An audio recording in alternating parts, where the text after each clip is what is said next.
Este ano não foi nada fácil, pelo menos é assim que grande parte das pessoas se refere a 2017.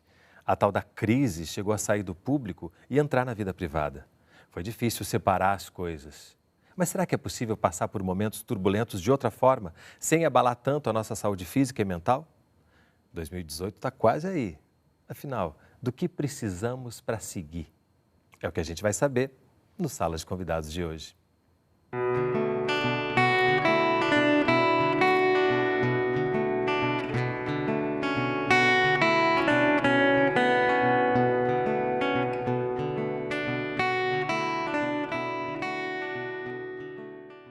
Para conversar com a gente, estão no estúdio Luciana Bicalho Cavanelas, psicóloga clínica, mestre em filosofia e doutora em saúde pública. Fernanda Terra, instrutora de Mindfulness. E Marie Bendelac, especialista em comportamento e comunicação não violenta. Excepcionalmente hoje, o Sala de Convidados não é ao vivo. Perguntas e comentários que serão apresentados durante o programa foram recebidos no site canalsaude.fiocruz.br ou pelo telefone 0800 701 8122. Poderia ser chamada de fase, de época, de dia, mas foi um ano. 365 dias de um sobe e desce de sentimentos e emoções. Mas será que é sempre assim? Janeiro já anunciava. 2017 não seria um ano fácil. O primeiro mês do ano já começou com rebeliões em presídios de todo o país. Do sistema penitenciário à política, a crise que se anunciava desde 2015 veio à tona. Foi bastante complicado, né? Porque eu sou funcionária pública e fiquei sem pagamento, né? Tanto na prefeitura que eu trabalho, quanto no governo do estado, porque eu me aposentei. Está complicado, bem complicado. Ninguém mais tem saúde, segurança, educação. Está todo mundo triste, isso daí eu acho que traz um peso muito grande. Por causa da crise, né? Que inventaram aí no país, quebraram o país e tudo. Está tudo muito difícil. O custo de vida, entendeu? Saúde, segurança. Repercute no povo, repercute naqueles que mais precisam. Muitos comemoraram prisões de pessoas envolvidas em esquemas políticos, o que, na verdade, não significou acabar com a corrupção do país. A política foi o que mais decepcionou as pessoas em 2017. Tanta roubalheira em todos os lugares, isso aí eu acho que foi o que mais impactou de uma forma geral. Acho que agora ele está pegando muito pesado com as leis trabalhistas, com a Previdência e tudo, né? Essa corrupção tremenda, horrível, essa falta de vergonha. A mala de dinheiro, e aí dizer que isso não é suficiente para condenar ninguém, eu acho isso bem bizarro. Reformas. Essa foi a palavra que repetimos o ano inteiro, marcado por propostas importantes de mudanças.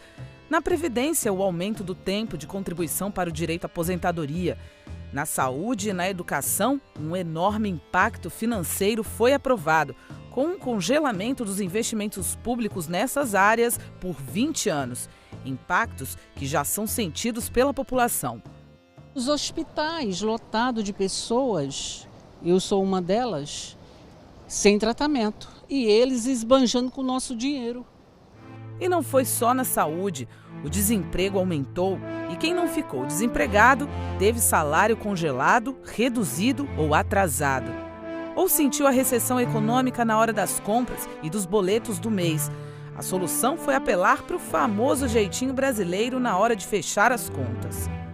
Jeitinho, não, um jeito bem, acho não só eu, tá, mas toda a população. Meu chefe fechou a empresa e foi embora para Portugal e me deixou a ver navios. O marido teve que ir embora daqui para trabalhar, porque a área dele é engenharia, não tem nada. O clima coletivo de desamparo parece ter pairado como uma nuvem sobre o país. Muita gente adoeceu, muita gente não aguentou, sucumbiu e morreu. Muita gente foi morta. Alguns se distanciaram da vida social ou virtual para não piorar. As redes sociais se tornaram um lugar para expor angústias existenciais, individuais e coletivas. O que é público se misturando com o que é privado, influenciando a vida de cada um. Será que todo ano é assim? Será que esta é a vida como ela é? Afinal, do que precisamos para seguir?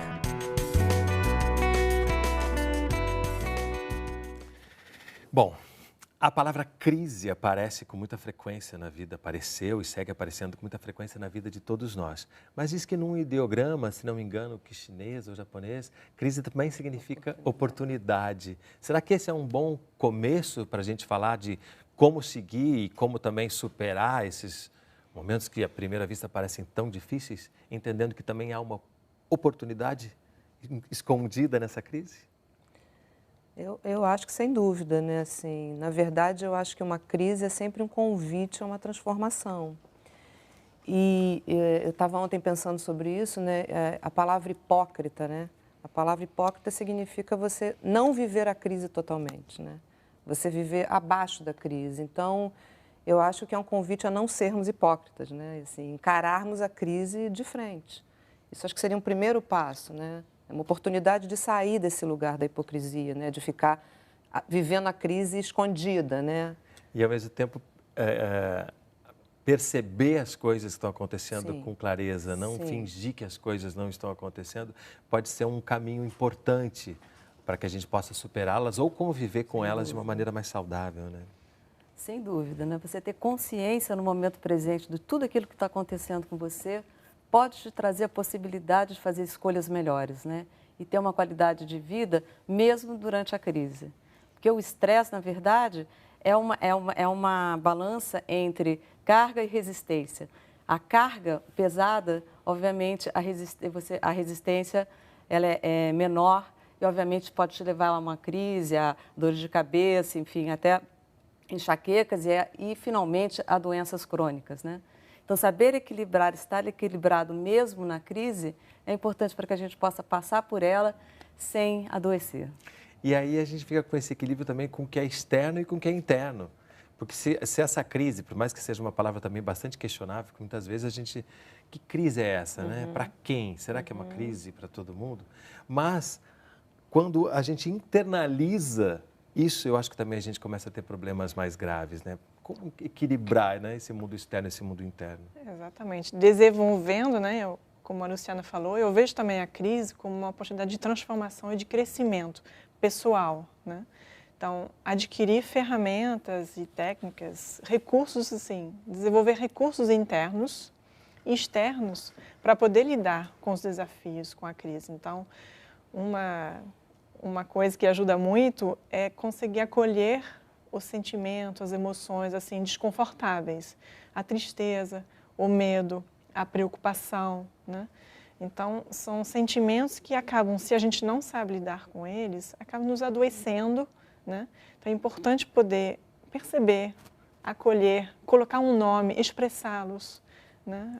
E são sentimentos que a gente veio percebendo que foi sendo criada uma cultura de ignorá-los mesmo. Sim. Né? Não podemos ficar tristes, temos que estar sempre bem, sempre alegres.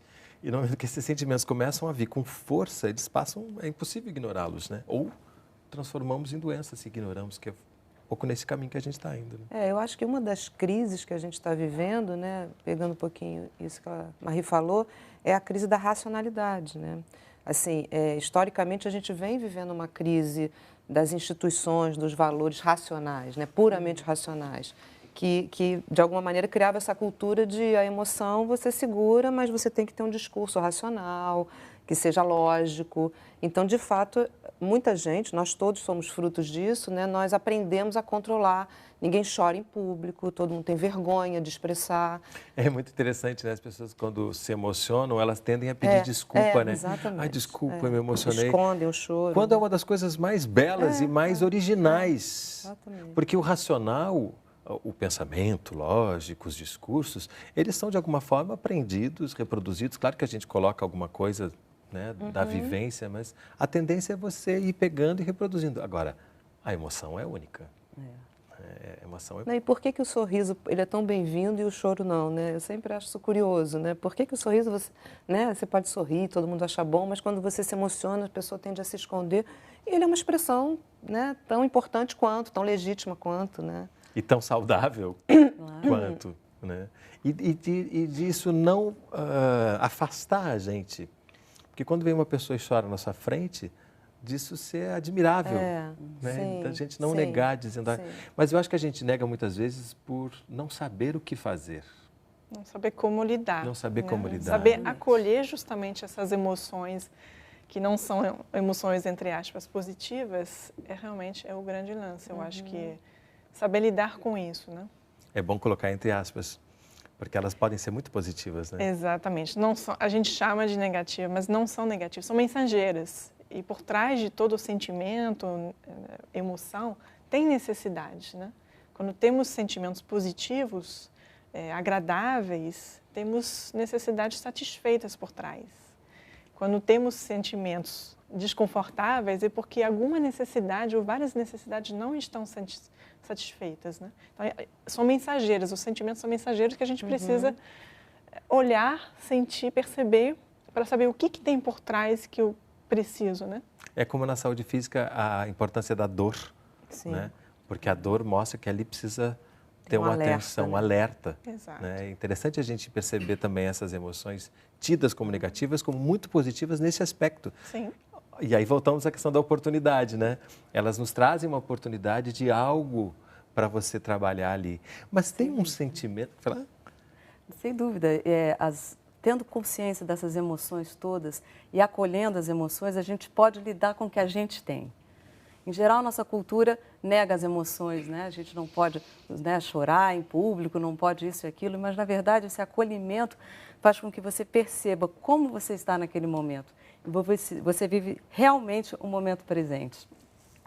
Em geral, a gente deixa para pensar depois as coisas que a gente faz. Às vezes, a gente tem uma comunicação violenta com o outro e depois a gente pensa, não deveríamos ter falado daquele jeito, né? Mas, estando presente no momento e consciente daquilo que está acontecendo, é possível você fazer uma verdadeira transformação real naquele exato momento. A partir do que você mesmo, seu corpo, sua mente, sua emoção, seu espírito essa presença, te informa, né? Essa ideia de que você está inteiro, né? Como um observador de si mesmo. Como está meu corpo nesse momento? Como estão meus sentimentos, minhas emoções? O que tudo isso está me provocando? Tanto os meus pensamentos quanto as situações exteriores. Como é que eu posso lidar com aquilo que eu sou nesse exato momento? Mas tem não sei se isso é um sentimento, uma emoção, não sei como classificar, que é a impotência. Quando a gente vê coisas tão grandes acontecendo em volta, coisas que se referem ao país, se referem aos governos, há um sentimento de impotência que a tendência, assim como a culpa, são esses sentimentos que paralisam, né? E esse não é um bom caminho, né? Paralisar, especialmente nesses momentos agudos. Por isso que a gente recomenda de identificar as necessidades que a gente tem a partir do sentimento, né? Então, imagine que eu tenho uma preocupação muito grande com o que pode acontecer com minha família, né? Devido à crise. É uma preocupação bem concreta, bem real, né? Isso. A partir do momento que eu identifico necessidade, eu vou poder definir ou procurar estratégias para atender essas necessidades, né? Então, se eu preciso de mais segurança, por exemplo, para minha família, eu vou procurar formas de ter mais segurança para minha família. Mas se eu nego o que está acontecendo, se eu nego o meu medo, se eu não presto atenção no que eu preciso, eu não posso descobrir os caminhos e as soluções. Então, uma forma de se tornar mais potente é justamente se conectar com nossas necessidades e procurar formas diferentes de poder atender essa necessidade. Mas com cuidado, eu acho também nesse momento, porque você falou de uma palavra que é importante hoje em dia, segurança. A sensação de insegurança é muito grande. A sensação de insegurança, quando se refere a mim e a minha família, me coloca, às vezes, num lugar muito crítico. A gente está falando de uma coisa muito importante, né? Eu e quem eu amo. Isso, às vezes, se traduz numa violência. Sim. Né? Eu acho que esse é um alerta importante, porque a gente sai do pessoal, passa pelo familiar e chega no público. E eu vejo muitas vezes declarações muito violentas quando essas pessoas estão defendendo aquilo que elas mais amam. Esse é um cuidado importante também, né? Para que um sentimento que é super legítimo, que é uma sensação de segurança e necessidade de proteção, não se transforme em mais violência. Eu acho que a gente vem de uma herança também muito competitiva. Isso também está em crise, né?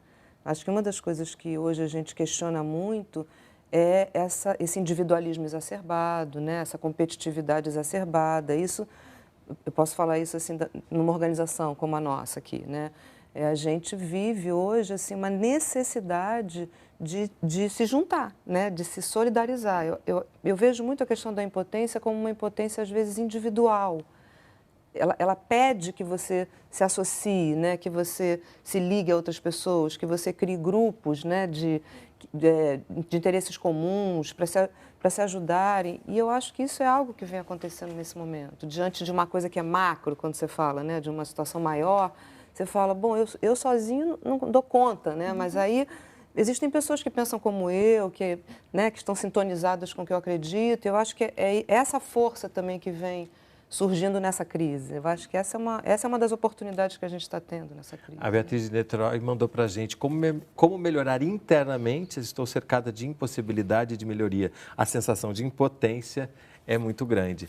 E isso você já aponta um caminho. À medida que eu vou me associando com pessoas que... Mas também tem um perigo aí, né? À medida que eu vou me associando Tudo tem perigo, tudo né? tem perigo junto, A né? vida é perigosa. Essa sensação de potência vai diminuindo quando eu vejo que são muitos Sim. que pensam ou que sentem como eu, né? Mas eu digo que é perigoso porque isso também pode resultar num coletivo violento. Então, é muito interessante o que você trouxe, né? O Marshall Rosenberg, que foi o criador da comunicação não violenta, disse que por trás de toda a violência tem necessidades não satisfeitas, não atendidas, né? E acreditava que a violência é uma forma de expressar essas necessidades e quando não nos sentimos ouvidos, ou compreendidos, ou atendidos naquilo que a gente precisa, a gente começa a gritar e depois a gente bate, a gente destrói para poder chamar a atenção daquilo que a gente precisa. Então, uma forma de poder realmente colocar palavras, né? E achar uma forma de agir se unindo realmente. Eu acho que a força coletiva é muito grande e a gente pode se tornar potente com uma postura não violenta, até muito mais potente. Porque assim a gente não cria resistência do outro lado, né? Então, se a gente entra na guerra, é isso, virou guerra. Então, a gente precisa entrar com uma postura não violenta e isso é muito difícil quando a gente não tem as nossas necessidades básicas satisfeitas. Sim. Por isso que a gente precisa de apoio, com pessoas que podem nos dar empatia, que podem nos ouvir, né? Nos compreender e nos ajudar, de repente, a colocar palavras e definir estratégias para chegar onde a gente precisa, no coletivo.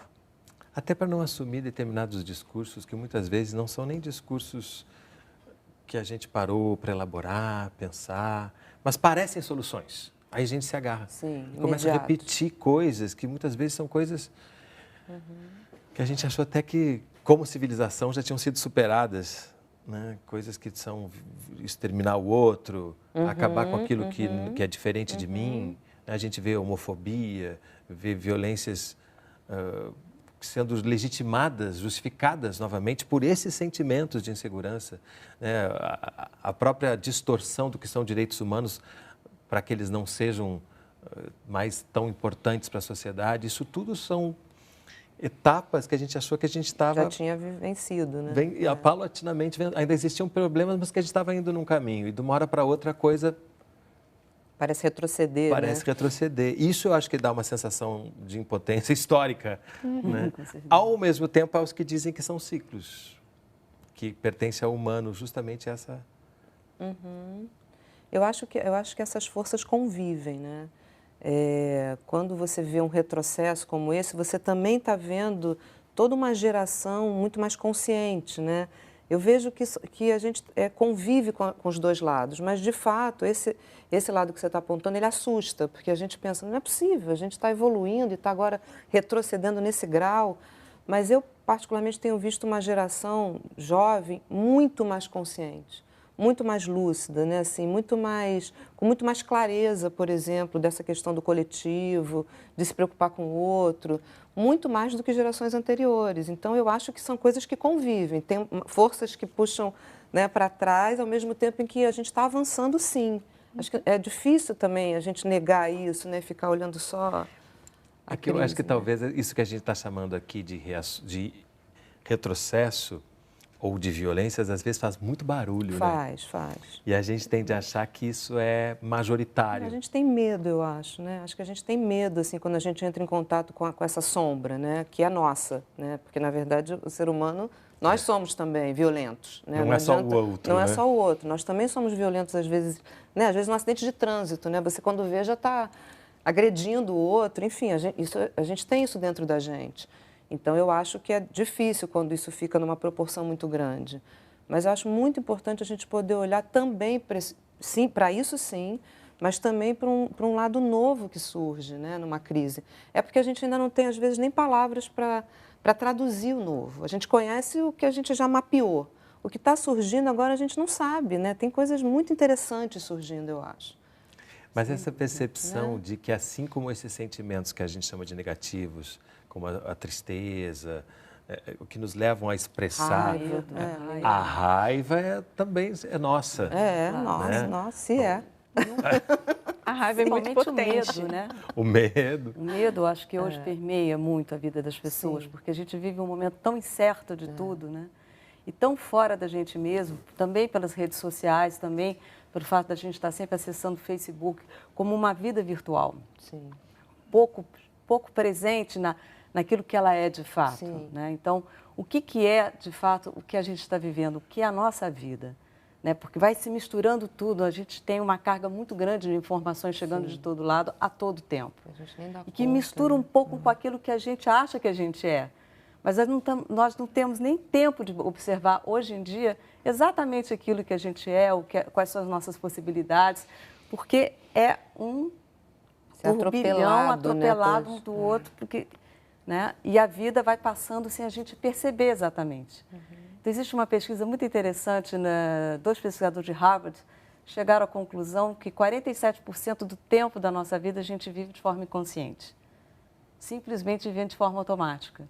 Então, você pode imaginar que quase 50% da vida a gente simplesmente não viveu. Não se dá conta.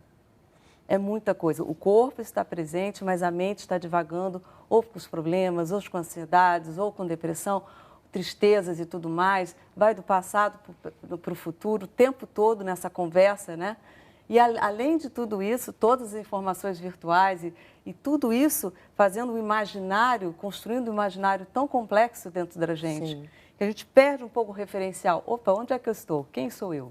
O que realmente eu penso da vida e das coisas? O que realmente sou eu nessa bagunça toda, nesse estresse coletivo que acaba, né, se tornando, né? Vira uma massa coletiva que vai se moldando, né?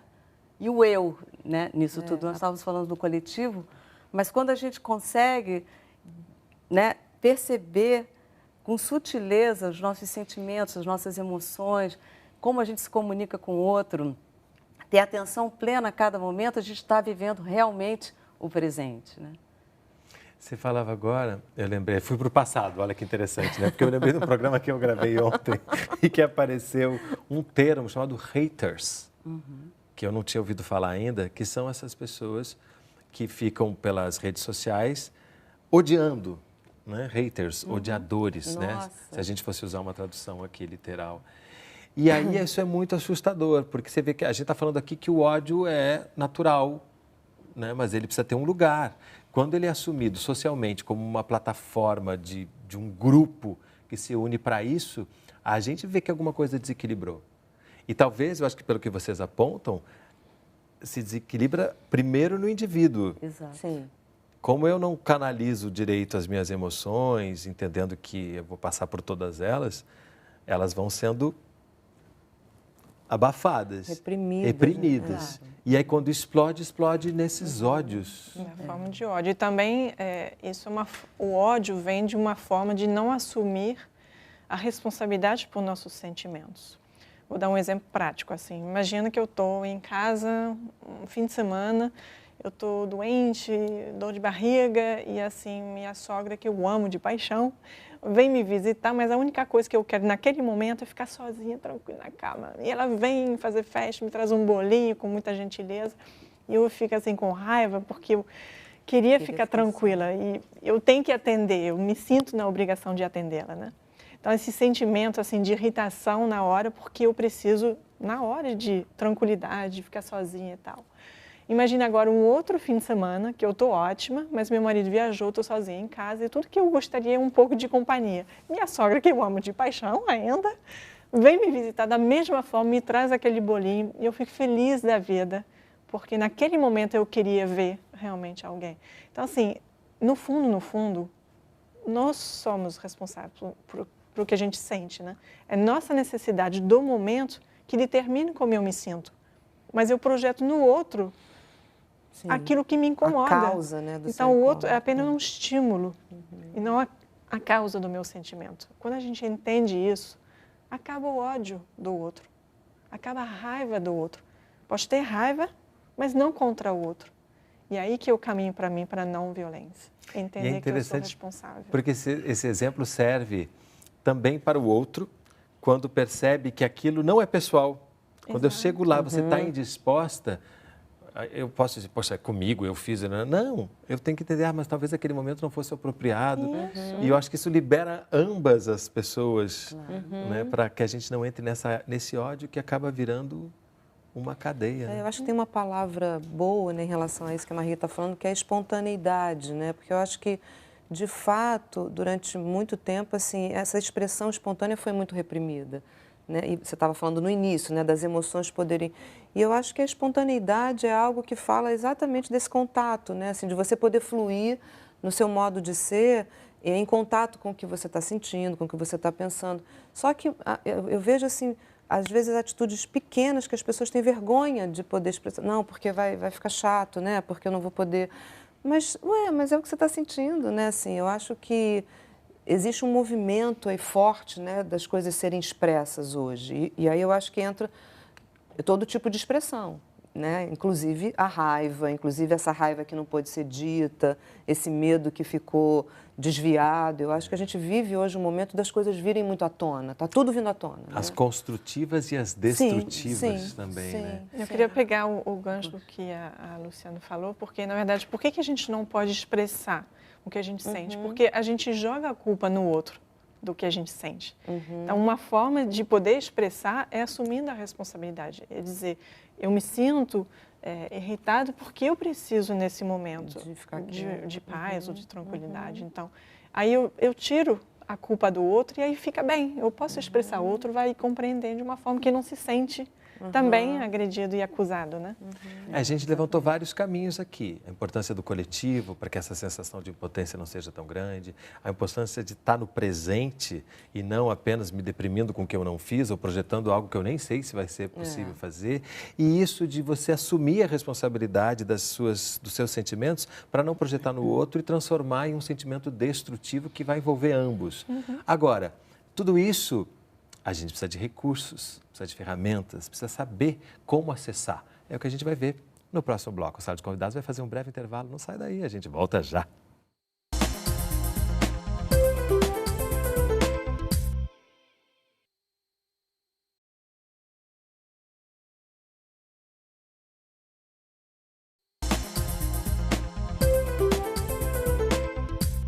Sala de Convidados está de volta conversando sobre como passar por momentos de crise. Nossas convidadas são a Luciana Bicalho Cavanelas, psicóloga clínica, mestre em filosofia e doutora em saúde pública, Fernanda Terra, instrutora de mindfulness, e Marie Bendelac, especialista em comportamento e comunicação não violenta. Excepcionalmente hoje, a Sala de Convidados não é ao vivo. Perguntas e comentários que serão apresentados no programa foram recebidas no site canalsaude.fiocruz.br e pelo telefone 0800 701 8122. Afinal, como podemos iniciar um novo período de vida com mais serenidade? Todo fim de ano revemos o que aconteceu e pensamos no que virá pela frente. Com um ano difícil como 2017, é quase impossível não se deixar abater pelo pessimismo. Mas as crises fazem parte da vida. Como na natureza, há períodos nublados, tempestades que podem destruir tudo. Mas também há períodos ensolarados e mais amenos. Há poucas certezas na vida, mas um fato não muda, que é a própria mudança pelo caminho. Todos nós temos que criar uma resiliência, uma capacidade de suportar e saber às vezes, se antecipar a isso que a vida sempre vai trazer. Eu acho que também demanda de todo mundo uma cultura de maturidade, né? A vida sempre vai apresentar isso, né? Nunca tem um processo, isso tanto para o indivíduo quanto para o coletivo. O rabino Newton Bonder é também um escritor com obras conhecidas que refletem as naturezas humanas e sociais. Ele considera que estamos passando, de fato, por um período agudo, impossível não gerar sentimentos negativos. Gera para todo mundo um sentimento existencial de medo e de insegurança. Então, é um momento de provação a todos os cidadãos brasileiros e no caso aqui específico, cariocas, onde eu vivo. E demanda, esses momentos, eles demandam da gente buscar os vínculos, né, que normalmente nos oferecem mais equilíbrio, que são os amigos, a família, obviamente, né, espaços, às vezes, religioso. Quando eu digo espaço religioso, não um espaço para alimentar ilusões, mas um espaço comunitário. A resposta estaria na coletividade? Em ver o outro em mim e eu no outro? Os diversos movimentos e manifestações sociais que surgiram ao longo do ano mostraram um pouco disto. Bonder explica que este é o sentido da crise. Perceber quais são as situações que nós temos uma participação direta, onde nós temos uma responsabilidade por mudança, por transformação. Né? Então não é só se segurar porque tem ondas que estão batendo no barco mais altas e tem que manter o equilíbrio, mas é também que rumo que você vai tomar para sair do olho do furacão, para você sair do lugar mais instável onde a gente está. Descobrir essas saídas, no entanto, não é fácil. E 2018 promete não aliviar. Será que um ano de eleições ainda é um ano de oportunidades? Ou podemos esperar mais conflitos e mais crises? Como encontrar o equilíbrio no meio do caminho? Nós pertencemos todos ao mesmo time. Como que a gente aproxima as nossas linguagens? Como a gente aproxima uma percepção de que os nossos interesses são os mesmos? A gente espera um ano melhor em 2018. De tudo de bom para todo mundo, muito amor, que a gente precisa de muito amor mesmo, saúde e trabalho. Que melhore pelo menos um pouco na saúde, entendeu? Porque você tendo saúde tem tudo. Aos pouquinhos você vai conquistando o resto. Entreguei na mão de Deus, estou esperando um milagre. Isso é bom lembrar, né? Estamos todos no mesmo barco. Acho que às vezes essas disputas, muitas vezes legítimas, né, sobre para que lado vamos, acabam fazendo parecer com que estamos em barcos diferentes e cada um no seu. Então, né, eu me preocupo com o seu porque eu tenho um problema no meu. Estamos todos no mesmo barco. É um bom começo, né? Sem dúvida. Mas como é que a gente pode agora ajudar as pessoas a terem esses recursos mais próximos? O recurso de ir para o coletivo, de estar no presente, de assumir os próprios sentimentos. O que a gente pode mostrar caminhos? Acho que a primeira coisa importante é realmente, quando a gente está num momento difícil, numa situação muito difícil, é não achar que a gente precisa resolver tudo sozinho. Para mim, assim, o maior conselho que eu posso dar é buscar ajuda, né? Claro que essa prática de se conectar com o que a gente precisa, o que a gente sente, é o primeiro passo, mas é não ficar com isso sozinho. E hoje existem muitos recursos, realmente. Assim, a comunicação não violenta, por exemplo, tem muitos grupos de prática, né? Tem grupos gratuitos, tem realmente.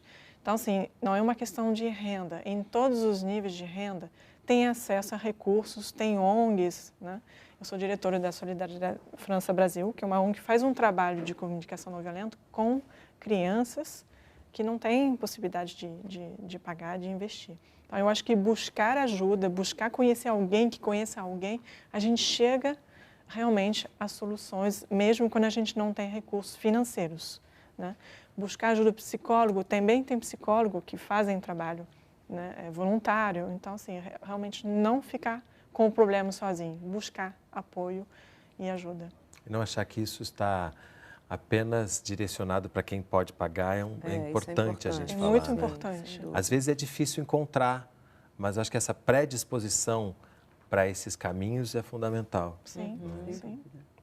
Estar no momento presente. A palavra mindfulness é uma palavra que pode soar estranha. Como é que a gente pode explicar para as pessoas o que é mindfulness e já entender que isso pode ser também um caminho para onde devemos seguir? Claro. Mindfulness significa atenção plena, né? Seria você desenvolver um estado de presença, de consciência daquilo que você vive no momento presente, acolhendo o que vem sem julgamentos.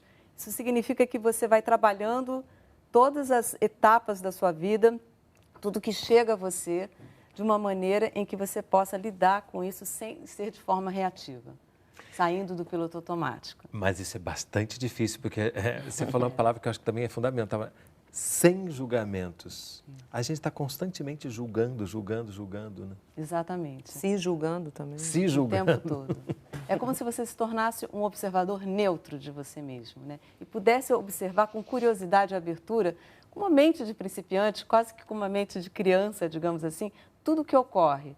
Sem se apegar aos eventos, deixar que aquilo ocorra, que você observe o que está acontecendo e poder fazer uma escolha. Né, sem ser totalmente reativo a tudo e se defendendo o tempo todo. Então, essa seria uma forma de você poder trazer um pouco mais de calma, mais de percepção, de foco, concentração em tudo que você pode desenvolver na sua vida. Mas para isso é necessário um treinamento. É um treinamento, sim, diário. E tudo começa... Diário. Um treinamento diário. Pode ser com 5 minutos, 10, até chegar a 40 minutos diário, né, de práticas formais e informais. Para trazer essa presença, você pode, por exemplo, estar consciente lavando uma louça, tomando um banho, percebendo a sua pele, a água que cai. Isso tudo está fazendo transformações a nível cerebral, né, desenvolvendo a rede atencional dentro dentro do hemisfério esquerdo do cérebro. É interessante, você falou, né? Lavando uma louça, tomando banho, são coisas que falam dos nossos sentidos, né? Exato. Perceber aquela água pode parecer uma coisa muito simples, mas às vezes é muito complexo.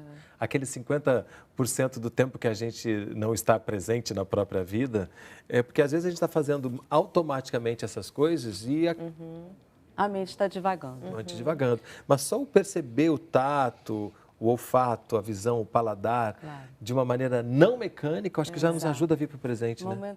Realmente perceber aquilo que você está vivendo naquele instante. Essa seria a coisa. A gente está vivendo um momento de relações não corpóreas, né? Exato. Então, tudo, como você estava falando antes, né? Todas essas informações, tudo isso te leva, as redes sociais, os virtuais, a contatos externos. Eu acho que é isso, são contatos básicos, né? De você poder perceber seu corpo, perceber uma dor, perceber uma sensação, né? Uma emoção. É você equilibrar mente e corpo.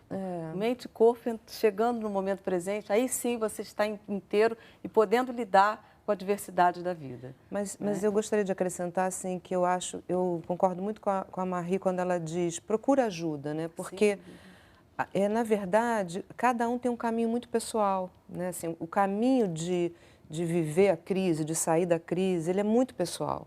E, às vezes, através de um apoio, de algum tipo de apoio, você, na verdade, vai se reconectar e descobrir qual é o seu caminho. Porque é difícil a gente poder dizer qual é o caminho para todo mundo, né? Quer dizer, claro que tem coisas que são fundamentais, mas eu acho que descobrir o caminho já é um caminho, né? Você precisa poder entrar em contato com você para falar, bom, para eu sair da crise, eu preciso sair desse emprego, eu preciso mudar de vida, eu preciso me separar, eu preciso casar, eu preciso criar filho, enfim... E isso a gente não pode dizer para o outro, né? Eu acho que é uma trajetória muito pessoal, mas que normalmente a gente precisa de algum tipo de apoio para fazer esse percurso. É difícil fazer sozinho. Você discuta, né? Alguém que te realmente. escute realmente. Alguém que te escute, né? Para você se escutar, né? Claro. Alguém que escute, né? e alguém que você também possa se escutar. Que é importante isso, né? Porque o mindfulness, ele, no fim das contas, é um desenvolvimento de um autoconhecimento. Então, quais são as minhas necessidades agora? Como é que eu posso fazer uma transformação e de que ponto eu vou fazer essa transformação? Mas eu acho que autoconhecimento, até anotando aqui, para não esquecer, é uma palavra-chave nisso tudo que a gente está falando. A gente está falando sobre autoconhecimento desde o início do programa, talvez não tivesse nomeado ainda. Né? Quando você fala, eu preciso ser responsável pelas minhas emoções, meus sentimentos, eu preciso me conhecer para detectá-los, né? E legitimá-los. Sim. E autoconhecimento, como você fala, não é necessariamente faça isso. Existem muitas formas. A gente não sabe de o caminho buscar, de cada um, né? Essa descoberta já é um processo, né? Isso que você falou de ferramentas, desculpa. Falou de recursos, de ferramentas. Eu gosto do coaching por isso. Por quê? Ele traz uma série de ferramentas, inclusive possibilidade de se autodescobrir por meio de avaliações, de testes, né? Às vezes gratuitos, de psicologia positiva, descobrir suas forças. São testes que você realiza online, que não tem custo, e você descobre que você tem forças e você pode desenvolvê-las, né? Então, eu gosto muito da psicologia positiva, do coaching, da atenção plena, a comunicação não violenta. É buscar realmente vários apoios, psicólogo, né? Eu acho que uma escuta compassiva, realmente podendo acolher o que está acontecendo com o outro, extremamente, traz um alívio, né? É um bálsamo para o coração. Então, assim, realmente buscar pessoas que podem escutar, que podem realmente compreender o que está acontecendo, eu acho que já alivia muito. O Marshall Rosenberg, de novo, vou citá-lo, mas também dizia que uma necessidade precisa mais ser ouvida e reconhecida do que atendida. Às vezes eu não posso fazer aquilo que você gostaria ou precisa. Nem resolver, né? Mas se pelo menos eu reconheço o que você sente e precisa, isso já é um caminho muito aliviante para a pessoa que tem dor. E é tão confortante você saber que você pertence a algum lugar, que você pode expressar suas emoções, seus sentimentos. Sim. Isso tudo já vai aliviando essa pressão que a gente abriu o programa falando que está no meio de todos nós. A espiritualidade também é uma coisa muito importante, né? Poder acreditar numa força maior, que realmente as coisas acontecem para o bem, ver oportunidade nos momentos difíceis. Eu acho que relações genuínas, né? Vínculos afetivos genuínos, porque também é algo que durante muito tempo as pessoas, né, tinham, sei lá, você tem milhões de colegas, bom, nas redes sociais as pessoas têm 2.000, sei lá quantos mil seguidores, mas, na verdade, vínculos afetivos genuínos, onde você possa, né, estar junto, compartilhar coisas, ser escutado e escutar. Acho que tem uma série de caminhos, né? O Fernando Freitas diz, meditação me ajuda tanto, faço isso no ônibus, na fila, ao acordar, fico comigo e me sinto mais relaxado. É interessante, né? Porque a gente está levantando aqui várias possibilidades e todas elas, creio, conduzem a esse caminho de autoconhecimento. Sim, sem dúvida. E se você se conhece, você sabe que você é capaz de uma série de coisas boas e ruins, construtivas e destrutivas, e dá lugar a elas, que eu acho que é isso que você está falando, a gente precisa, mesmo que não consiga resolver, a gente precisa dar lugar para elas dentro da nossa vida, talvez seja muito mais fácil você entender isso no outro também. Né? Com certeza. Você falou uma coisa que eu acho tão importante, além do sem julgamento, é não ser o tempo inteiro reativo. As pessoas, estamos todos muito reativos, porque a situação está tão difícil que qualquer coisa eu digo, opa, né? Às vezes não é nem necessário um acidente de trânsito, né? Qualquer mínima. A gente já se coisa sente mínima. ameaçado, né? Por qualquer coisa que ocorra. Né? E qualquer mínimo incômodo. Outro dia eu soube de uma coisa muito violenta que aconteceu porque uma pessoa estava usando o celular e estava incomodando a outra. Então, essas coisas do dia a dia que acho que a pressão está tanta... Todo mundo à flor da pele, né? E acho que a gente está caminhando aqui ao longo do programa para essa pressão, ela precisa diminuir e ser legitimada por aquilo que é real e não por aquilo que é construído. Por isso que eu falei no início que achava que a palavra crise ela era meio perigosa, né? Porque, claro, estamos passando por dificuldades visíveis, né? Mas não são as mesmas dificuldades para todo mundo. Claro. Né? Esse sistema de luta e fuga está o tempo todo acionado, né? O nosso sistema de luta e fuga e ameaça. Quando a gente está em crise, a primeira coisa que a gente tende a se defender de qualquer situação, né? Então, você podendo... Isso é natural, digamos. É natural. Né? Então, como o participante falou aí, a meditação é super importante também para que você possa trazer essa calma, essa tranquilidade, essa observação de si, né? Mindfulness tem práticas formais e informais e algumas práticas meditativas. E é um recurso que você pode usar o tempo todo, que é a sua própria respiração. Então, você focar na sua própria respiração, né? Perceber o ar que entra e sai pelas narinas, estar consciente desse momento. Em 5 minutos que você pare na sua vida e você simplesmente pare para observar a sua respiração, já vai te trazer um conforto, já vai te trazer um autoconhecimento, já vai te trazer mais resiliência. Apenas utilizando sua respiração, que não custa nada. Né? E você vai começar a perceber aquilo que é mecânico. Isso. Né? Uma coisa que acontece muito quando começa a se aplicar esses métodos é você perceber, por exemplo, que você vive assim, né? Aí você diz, peraí, né? Não, o próprio corpo vai descobrindo que a gente está nessa até quando você tensão. começa a praticar meditação, muita gente sente ansiedade, né? Exato. Porque, na verdade, você tá adaptado a um modo, né? E quando você começa a fazer contato com esse outro modo, você se assusta. Então, por isso que é um processo... Claro, 5 minutinhos, 10, até chegar a 40 por dia, é maravilhoso.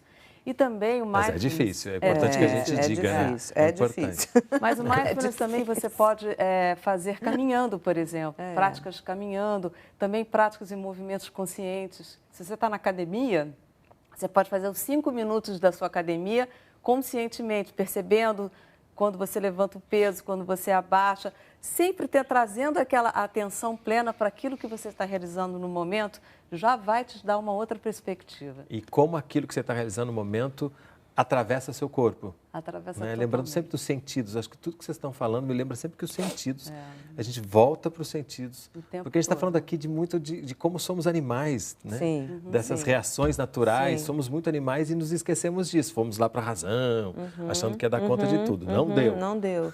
Ou Tivemos duas guerras mundiais também, né? A emoção fica muito exacerbada. Então, quando você começa a desenvolver essas práticas, você também faz uma autorregulação das emoções. Além da percepção do que está ocorrendo, você também consegue... eu estou agora com medo. Isso é um medo. Onde esse medo se localiza? Esse medo se localiza na minha barriga, porque é o corpo que está sentindo medo. Né? Existe um pensamento, uma sensação, uma emoção, mas o corpo responde a isso. Né? Então, se eu estou tenso, meu corpo está respondendo, fica tudo duro aqui. Né? Se eu estou com medo, talvez me dê uma angústia, é no estômago que eu sinto. Então, eu perceber que isso está ocorrendo e que está localizado no meu corpo, já é uma forma de me libertar disso. Porque não é à toa que, se não for este o caminho, o outro é o adoecimento do próprio corpo. Sim, ele adoece porque você não tem noção do que está ocorrendo com ele e você insiste em maltratá-lo. Né? E ele vai recebendo isso e vai acumulando. Então, começa com sintomas até acabar sendo uma doença, uma gastrite, por exemplo. Eu posso ter um estresse crônico todo dia e sentir dor no estômago. Mas se eu deixar isso ocorrer a longo prazo, isso vai acabar me dando uma gastrite. Isso tudo porque eu não tenho consciência do que eu estou pensando naquele momento ou o que eu estou sentindo. Então, a partir do momento que eu tenho consciência do que eu penso, do que eu sinto, do que as minhas emoções, eu posso autorregular meu corpo, a minha mente e dizer, eu não quero isso para mim, fazer escolhas. Então, eu me mantenho com um primeiro sofrimento legítimo e os outros sofrimentos, camadas de sofrimentos que vão surgindo, a gente simplesmente, que às vezes são imaginárias, porque o pensamento são eventos, né, mentais, eles não são a realidade. E a gente vive os pensamentos como real. A Maria das Dores de Caxias diz assim, eu relaxo no samba. Ele é que me dá a esperança de um dia melhor. Eu acho que é importante, ela nos lembra aqui da alegria, né? De como é importante viver a alegria. Porque o que acontece no samba? O corpo está presente como nunca, né? Está tudo junto. Está tudo junto, né? Não está pensando se aquilo, se eu vou ter aquilo, mas está lá inteiro vivendo presente. essa... Vivendo presente. Vivendo presente. Literalmente. Né? E assim como o samba, várias outras formas de você dançar, claro. Ou de você festejar a vida. O próprio esporte, né? É maravilhoso. Praticar esporte, você fala na caminhada. E às vezes também eu acho que certas coisas que a gente está falando aqui, para quem está nos assistindo, podem parecer muito distantes. Ou da sua realidade. Eu acho que para algumas Mindfulness pessoas, pode parecer, meditação, podem parecer coisas muito distantes de mim. Mas há coisas próximas que a gente pode fazer que são nesse caminho. Né? Mas... eu acho que aí a gente está falando, você chegou a falar um pouquinho agora disso, de mudanças. E mudanças são difíceis. Sim. Padrões são difíceis de desconstruir. Os velhos hábitos, né? Os velhos hábitos. E eles, a princípio, eles assustam. Né? Por isso que eu acho que porque eu acho que o organismo ele tem toda uma sabedoria, né? Assim, ele não se defendeu à toa. Ele criou estratégias de defesa porque ele precisava. O problema é que a gente tende a manter os hábitos em situações que não são necessárias. Depois que os riscos desapareceram. Exatamente. Então, mudar os padrões infantis, por exemplo, que foram criados ao longo da vida e por necessidade de sobrevivência, de autorregulação, quando você chega na vida adulta, aquilo está muito bem adaptado, por mais que cause sofrimento, incômodo. E um organismo ele só consegue mudar esse padrão quando ele realmente já pode abrir mão daquelas defesas, né? Por isso que esse é um processo delicado, né? Não adianta só a gente... Muitas vezes você vai através da cura você quer a cura de um sintoma, mas o seu organismo tem aquele sintoma porque ele está bem organizado nele. A Clarice Lispector tinha um texto que ela dizia, né? Cuidado, não queira tirar meus defeitos. Eles... nesse sentido, né? Eles fazem parte dessa estrutura. Eu não sei o que vai acontecer se eu tirar essa característica. Então, está tudo muito bem, né? Assim, organizado. A gente tem que ter muito cuidado, eu acho. Aos poucos, né? É uma proteção, porque é a mesma coisa. A mudança... desculpa. É a mesma coisa. Se você vai fazer um exercício, uma musculação, por exemplo, você não pode pegar 50 quilos de uma vez e achar que vai ficar ótimo no dia seguinte. Obviamente, você vai ficar completamente destruído, né? Mas se você pegar um peso leve de 1 quilo e for fazendo um treinamento a longo prazo, obviamente você vai absorver aquilo de outra maneira. E deixar que aquilo entre na sua vida de uma outra forma. Você pode quebrar hábitos, sim, né? No sentido que você vá fazendo aquilo de uma forma gradual. E desde que você realmente queira, né? Exato. Eu acho que aí isso é fundamental. Se não tiver esse desejo de mudança fundamentando essas nossas ações. Enfrentar isso, é difícil, né? Mas né? é muito interessante que, assim, pesquisa de Harvard também mostra que, apesar de querer muito, né, assim, para 85% da população, mesmo que se trate de uma questão de vida ou morte, uma necessidade de mudar hábitos, 85% das pessoas não conseguem fazer isso sozinhas. Justamente pelo que a Luciana mencionou, esse processo de proteção que se criou, que se estabeleceu, muitas vezes com experiências na infância, mas também na idade adulta, né? Pode ser um trauma, uma experiência desagradável, enfim, a gente começa a criar crenças que acabam nos protegendo, né? Eu trabalho com o modelo de imunidade à mudança, que é justamente uma metodologia criada por psicólogos de Harvard para ajudar as pessoas a fazer essas mudanças, né? Então, os 85% que não conseguem. E eu tive o caso de uma cliente que queria emagrecer, né? E achava que era uma questão de dieta, de esporte, né? Mas no fundo ela nunca ia emagrecer. Por quê?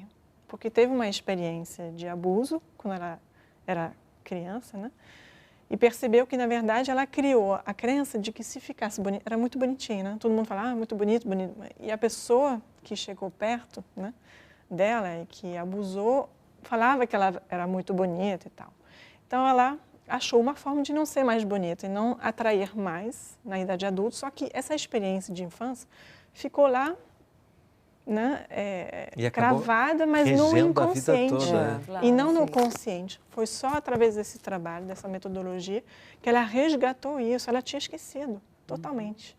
Então, foi quando ela descobriu isso que ela pôde criar as condições para depois fazer essa mudança. Mas não adiantava querer forçar com alguma coisa. Então, era uma proteção. Tem uma sabedoria do organismo, eu acho, né? De qual o momento de fazer essa mudança. É uma ameaça para o cérebro, uma ameaça social, na verdade. É importante saber que não é de uma hora para outra, mas que o primeiro pequeno passo precisa ser dado. Sim, você precisa começar. Né? A gente fica precisa começar. Não vai resolver assim, mas se não começar, não vai resolver nunca. Senão você vai ficar só se queixando, né? Esse desenvolvimento do autoconhecimento, ele pode realmente, né, ser realizado através, né, desses encontros, né, com a psicologia, né, com a psicologia positiva, com o coach, com o mindfulness, né? São ferramentas muito poderosas que fazem com que a gente possa acessar, digamos, essas crenças limitantes, né, que ficaram no fundo, que a gente possa trazer e fazer uma verdadeira transformação, né? Você disse que a meditação, assim, você falou de 40 minutos. Eu só consegui com o instrutor. Eu consigo 5 minutos sozinho, mas com o instrutor eu consigo 40. Então, assim, mais uma vez, é buscar apoio. Claro. E tem para todos os tipos de... E dentro dessas nossas relações cotidianas também buscar que cada vez mais o afeto permeie. Né? Porque eu acho que isso são coisas das relações que precisam ser resgatadas e estimuladas. Porque às vezes o cotidiano vai endurecendo todos nós. Sem dúvida. Especialmente um cotidiano em tempos difíceis como agora. Eu chego cheio de questões, aí eu não quero ver mais um problema. E aí, só que nessa escuta pode ser que algo que eu ouça me ajude também. Né? Amaciar as relações, eu acho que é muito importante. Né? E quando a gente está na dor, a gente não consegue ouvir a dor do outro. Então, a gente precisa aliviar ter alguém para nos ouvir, para aliviar nossa dor, para poder ajudar eventualmente o outro, compreender melhor o outro. Tem uma autora, uma médica americana chamada Raquel Hemming, que ela tem um livro que ela fala sobre as conversas ao pé do fogão, né? Que é um pouco isso. Ela é uma médica oncologista excelente e ela tem uma escuta para os pacientes assim, muito diferenciada.